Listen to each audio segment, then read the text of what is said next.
Hi, ఇవాళ నేను post infection insomnia after Covid infection గురించి చెప్తున్నాను. కోవిడ్ ఇన్ఫెక్షన్ వచ్చిన తర్వాత ఇన్సోమియా, ల్యాక్ ఆఫ్ స్లీప్ అనేది ఎలా ఉంటుంది. ఇది ఒక common and significant issue. Hospitalise అవ్వకపోయినా కోవిడ్ ఇన్ఫెక్షన్ వచ్చి తగ్గిపోయి ఐసోలేషన్లో ఉండి తగ్గిపోయిన వాళ్ళకు కూడా ఈ పోస్ట్ ఇన్ఫెక్షన్ ఇన్సోమియా అంటే lack of sleep Covid infection వచ్చిన తర్వాత కొన్ని రోజుల తర్వాత కానీ కొన్ని నెలల తర్వాత కానీ ఇది డెవలప్ అవ్వచ్చు. ల్యాక్ ఆఫ్ స్లీప్ అన్నమాట, అంటే నిద్ర పట్టదు. రీసెర్చెస్లో తేలింది ఏంటంటే కోవిడ్-19 ఇన్ఫెక్షన్ వచ్చిన వాళ్ళలో 76% ఆఫ్ ద పీపుల్ నిద్ర పట్టకపోవడం, లేకపోతే నిద్ర పట్టకుండా పడుకోవడం, నిద్ర పట్టడానికి ఇబ్బందిగా ఉండడం, మధ్య మధ్యలో లేవడం, నిద్ర మధ్యలో రాత్రుళ్ళు ఇలాంటివి జరుగుతున్నాయని రీసెర్చ్లో తేలింది. ఇంకా అందులో మళ్ళీ ఒక పావు మందికి అంటే 1/4 ఆఫ్ ద పీపుల్, ఆ 76%లో 1/4 ఆఫ్ ద పీపుల్కి సివియర్ ఇన్సోమియా, అస్సలు నిద్ర పట్టకపోవడం అనేది జరుగుతోంది. ఇది మామూలుగా జనరల్ పాపులేషన్ కన్నా కంపేర్ చేస్తే కోవిడ్ ఇన్ఫెక్షన్ వచ్చిన వాళ్ళకి ఎక్కువ నిద్ర పట్టట్లేదు. కోవిడ్ ఇన్ఫెక్షన్ వచ్చి తగ్గిన తర్వాత వాళ్ళకి సిమ్టమ్ డెవలప్ అవుతుంది. దీనికి చాలా కారణాలు రీసెర్చ్లో తేలినాయి. డిప్రెషన్ ఉండొచ్చు, యాంగ్జైటీ ఉండొచ్చు, లేకపోతే chronic conditions like heart disease are metabolic disorders ఉండొచ్చు, లేదా ఎడ్యుకేషన్ వల్ల వచ్చిన స్ట్రెస్ అవేర్నెస్ వల్ల అయి ఉండొచ్చు. సో రకరకాల కారణాల వల్ల ఈ కోవిడ్ ఇన్ఫెక్షన్ వల్ల అలా జరుగుతుందని రీసెర్చ్లో తేలింది. సో పోస్ట్ కోవిడ్ ఇన్సోమ్నియా అంటే ల్యాక్ ఆఫ్ స్లీప్ ఆఫ్టర్ కోవిడ్-19 ఇన్ఫెక్షన్, దానివల్ల poor sleep quality, shorter sleep duration, daytime difficulties ఉండొచ్చు. అంటే నిద్ర సరిగ్గా క్వాలిటీ స్లీప్ ఉండదు, నిద్ర డ్యూరేషన్ తగ్గిపోద్ది. 8 గంటలు పడుకునే వాళ్ళు 5 గంటలే పడుకోగలుగుతున్నారు, అలాగనమాట. డే టైమ్ డిఫికల్టీస్, ఫెటీగ్ ఉండొచ్చు, ట్రబుల్ కాన్సన్ట్రేటింగ్, ఏదైనా చదువుకోవాలనుకున్నా ఏదైనా చేయాలన్నా కాన్సన్ట్రేట్ చేయలేకపోతున్నారు. బ్రెయిన్ ఫాగ్, అంటే ఒక పని చేద్దాం అనుకున్నప్పుడు మనకి బ్రెయిన్ ఫాగ్ వచ్చేస్తుంది ఈ కోవిడ్-19 ఇన్ఫెక్షన్ వచ్చిన తర్వాత. అందరికీ అని నేను చెప్పను, కానీ కొంతమందికి ఇది డెవలప్ అయ్యే ఛాన్స్ ఉంది. సో బ్రెయిన్ ఫాగ్ అంటే ఏదైనా పని చేయాలనుకున్నప్పుడు ఆ పని చేయలేమన్నమాట, బ్రెయిన్ ఫాగ్ వచ్చేస్తుంది. నీరసం కానీ, లేకపోతే యాంగ్జైటీ ఇష్యూస్ కానీ, లేకపోతే ప్యానిక్ అటాక్ లాగా కానీ, లేకపోతే మైల్డ్ కాగ్నిటివ్ డిస్టర్బెన్స్ లాగా కానీ బ్రెయిన్ ఫాగ్ ఏదైనా రకంగా రావచ్చు. Sleep disturbances can persist for many months with some individuals reporting symptoms lasting over a year. ఈ స్లీప్ డిస్టర్బెన్స్ అని 1 నెల నుంచి 1 సంవత్సరం వరకు ఉండొచ్చు.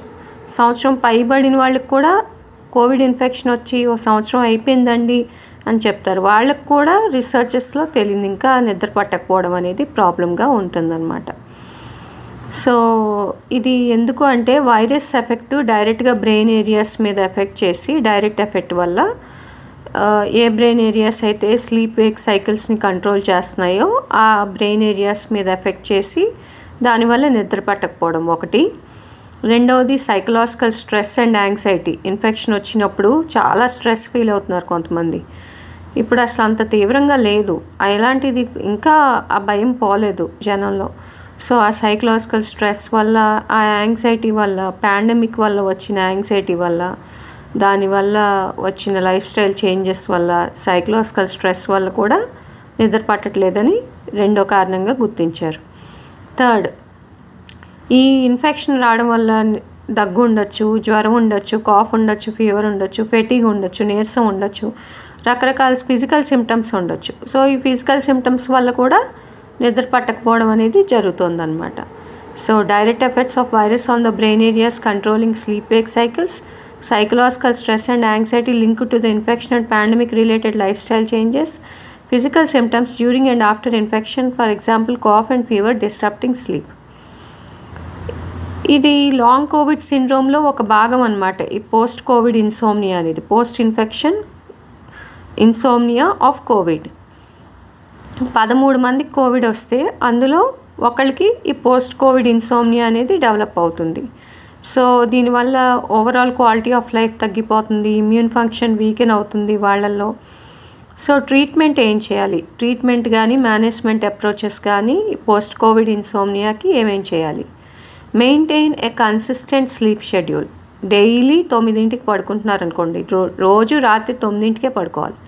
లేదు 10ంటికి పడుకుంటున్నారు, 10ంటికే పడుకోవాలి. లేదు 8ంటికే పడుకుంటున్నారు, 8 PM రాత్రుళ్ళు 8ంటికి పడుకోవాలి. రోజు ఒకే టైంకి పడుకోవాలి. స్లీప్ హైజీన్ మెయింటైన్ చేసుకోవాలి. వార్మ్ షవర్ తీసుకోవాలి. పాలు తాగితే నిద్ర వస్తుంది అనుకునే వాళ్ళు ఒక గ్లాస్ పాలు తాగొచ్చు. అందులో షుగర్ యాడ్ చేసుకోకూడదు. మళ్ళీ షుగర్ ఇన్ఫ్లమేటరీ కదా, సో షుగర్ని అవాయిడ్ చేసి ఒక హాఫ్ గ్లాస్ మిల్క్ అలా తాగొచ్చు. లేదు ఏదైనా చామోమిల్ టీ తాగితే, లావెండర్ టీస్ తాగితే నాకు నిద్ర వస్తుంది అంటే అది చేయొచ్చు. లేదు చక్కగా ఒక బ్రిస్క్ వాక్ చేసుకొని ఒక పడుకునే ముందు 2 hours ముందు వాకింగ్కి వెళ్ళి జస్ట్ ఒక ½ an hour వాక్ చేసుకుని రావచ్చు. లేదు మ్యూజిక్ వినొచ్చు.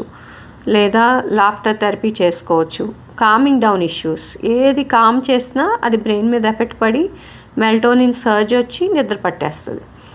సో ఎంత ఇన్ఫెక్షన్ ఉన్నా మన స్లీప్ హైజీన్ మెయింటైన్ చేస్తే, మన కన్సిస్టెంట్ స్లీప్ షెడ్యూల్ మెయింటైన్ చేస్తే ఆ స్లీప్ ప్యాటర్న్ అనేది రెగ్యులరైజ్ అయిపోతుంది. Next stress reduction techniques before bed time. Calming techniques అనమాట స్ట్రెస్ రిడక్షన్ అంటే. యోగా చేసుకోవచ్చు, ఒక silent walk or brisk walk చేసుకోవచ్చు, సైలెంట్ మెడిటేషన్ చేసుకోవచ్చు, మ్యూజిక్ థెరపీ చేసుకోవచ్చు. Anything related to stress reduction techniques.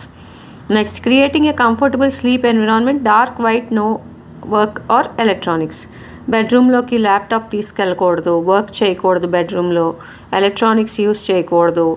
And comfortable sleep environment. Curtains అవి డార్క్గా ఉండాలి బెడ్రూమ్ అనేది. So too much of lightning avoid చేయాలి. ఇప్పుడు ఏంటో ఫ్యాన్సీగా లైట్స్ పెట్టుకుంటున్నారు బెడ్రూమ్లో, అవి ఫ్యాన్సీ డెకరేటివ్ లైట్స్ అంట. అసలు అది అవసరమే లేదు. బెడ్రూమ్ అనేది డార్క్ ప్లేస్గా ఉండాలి ఎప్పుడు కూడా, లైట్స్తో ఉండకూడదు. ఎందుకంటే డార్క్ ఎన్విరాన్మెంట్లో మన బ్రెయిన్కి ఆటోమేటిక్గా స్విచ్ ఆన్ అవుతుంది. ఓకే ఇప్పుడు నిద్రపోవాలి, ఇది డార్క్ ఎన్విరాన్మెంట్ అని. డే అంతా డే లైట్లో ఉంటాము, మళ్ళీ ఈవినింగ్ లైట్స్ ఉంటాయి. ఇంకా మళ్ళీ మిడ్ నైట్కి కూడా బెడ్రూమ్లో లైట్స్ పెట్టుకోవాల్సినంత అవసరం లేదు. మరి ఎందుకు ఇప్పుడు ఫ్యాన్సీ వరల్డ్లో బెడ్రూమ్లో కూడా లైట్స్ పెట్టుకుంటున్నారు. So no dark, white and no work or electronics. Next day time exercise while avoiding heavy meals near bed time. Day time కొంచెం ఎక్సర్సైజ్ చేసుకోవాలి, కనీసం ½ an hour. ఈరోజు మామూలు వాక్ చేసుకుంటే రేపు జిమ్కి వెళ్ళి కాసేపు వర్కౌట్ చేసుకోండి, 15 to 20 minutes, ఎక్కువసేపు అక్కర్లేదు. లేదా ఇంట్లో డంబెల్స్ ఉంటే డంబెల్స్ చేసుకోండి. డే టైం ఏదైనా form of exercise 15 to 20 minutes to 30 minutes చేసుకుంటే సరిపోద్ది. లేదు నాకు వారం అంతా కుదరదు అనుకున్న వాళ్ళు వీక్లీ 150 minutes ఆఫ్ ఎక్సర్సైజ్ చేసుకుంటే సరిపోతుంది. Heavy meals near bed time అప్పుడు కొంచెం ప్రోటీన్ తీసుకోండి, అంతేగాని హెవీ మీల్స్ తీసుకోవద్దు. ప్రోటీన్ వల్ల ఎర్లీ సటైటీ వచ్చేస్తుంది.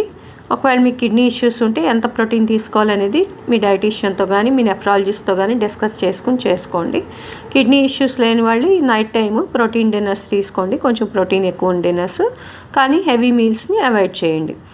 In some cases cognitive behavioural therapy helps for insomnia. ఎవరు సైకాలజిస్ట్ని అడిగినా కాగ్నిటివ్ బిహేవియరల్ థెరపీ చేస్తారు. చక్కగా సైకాలజిస్ట్కి ఆన్లైన్గా మీరు అప్లై చేసుకోండి. చక్కగా వాళ్ళు కాగ్నిటివ్ బిహేవియరల్ థెరపీ చేస్తారు. అదేమి రాంగ్ కాదు. కాగ్నిటివ్ బిహేవియరల్ థెరపీ తీసుకున్నంత మాత్రం మనం సైకియాట్రిక్ పేషెంట్స్ అయిపోము. ఒకవేళ సైకియాట్రిక్ పేషెంట్ అని అనుకున్నా మనకి పర్వాలేదు, మనకి బాగుంటుంది కదా. మనకి బాగుండేది ఏదైనా మనం చేసుకోవాలి. Cognitive behavioural therapy for insomnia అంటే వాళ్ళే చేస్తారు, సైకాలజిస్టే చేస్తారు. చక్కగా మీకు మెడిటేషన్ ఎక్సర్సైజెస్ చెప్తారు, డీప్ మెడిటేషన్ ఎలా చేసుకోవాలో చెప్తారు, గైడెడ్ మెడిటేషన్ చెప్తారు, రిలాక్సేషన్ ఎక్సర్సైజెస్ చెప్తారు, స్ట్రెస్ రిడక్షన్ వీడియోస్ ఇస్తారు, తర్వాత కొన్ని గ్రౌండింగ్ టెక్నిక్స్ ఇస్తారు. ఇవన్నీ కాగ్నిటివ్ బిహేవియరల్ థెరపీలో చెప్తారనమాట. సో కొన్ని ఫేషియల్ ఎక్సర్సైజెస్, కొన్ని మజిల్ ఎక్సర్సైజెస్ చెప్తారు, అవి ఇంట్లోనే చేసుకోవచ్చు. ఇవన్నీ కాగ్నిటివ్ బిహేవియరల్ థెరపీ నేర్చుకుంటే మనం 5 sessions లోపు అయిపోతుంది. సో ఈ ల్యాక్ ఆఫ్ స్లీప్ అనేది మనం కంట్రోల్ చేసుకోవచ్చు. So within few weeks cognitive behavioural therapy తీసుకుంటే ఇంకా స్లీప్ రెగ్యులరైజ్ అయ్యే ఛాన్స్ ఉంటుంది కొంతమందికి. Addressing post Covid insomnia is important to improve both mental and physical health outcomes for COVID-19 survivors. So mental health ఎలా ఉంది, physical health ఎలా ఉంది, అవన్నీ మేనేజ్ చేసుకుంటున్నామా లేదా, అయినా కూడా నిద్ర పట్టట్లేదు, అప్పుడు మెడికేషన్ అవసరమా.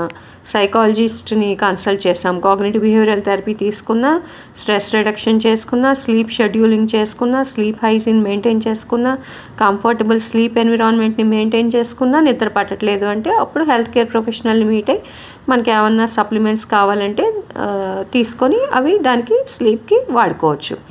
అంతేగాని నిద్ర లేకుండా మాత్రం ఉండకూడదు, దానివల్ల చాలా హెజార్డస్ ఎఫెక్ట్స్ ఉంటాయి.